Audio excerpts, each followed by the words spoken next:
Welcome to the Genius Factory. Enjoy the video. You begin by preparing devices. Make sure your iPhone is paired and both devices use the same Apple ID. Open the Watch app on your iPhone and tap Wallet and Apple Pay to start adding payment methods. Once done, confirm your iPhone has internet access and that the card you plan to add is supported by your bank. You'll be taken to an Add Card screen. Follow the prompts to proceed immediately so you can continue to the verification steps. You tap Add Card and either scan your card with the iPhone camera or enter numbers manually. This speeds input and avoids mistakes. Next, accept the card issuer's terms and optionally set a default card for quick payments. Make sure you complete verification. Your bank may send an SMS code, email link, or require you to open its app. Follow that flow.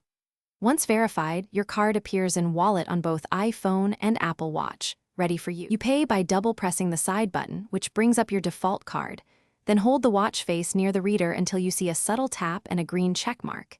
If you want a different card, swipe left or right before tapping the reader. Make sure Wallet is unlocked and the watch is snug on your wrist for secure sensing.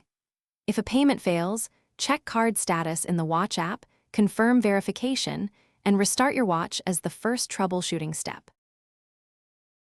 Thanks for watching. If you found this helpful, don't forget to like and subscribe.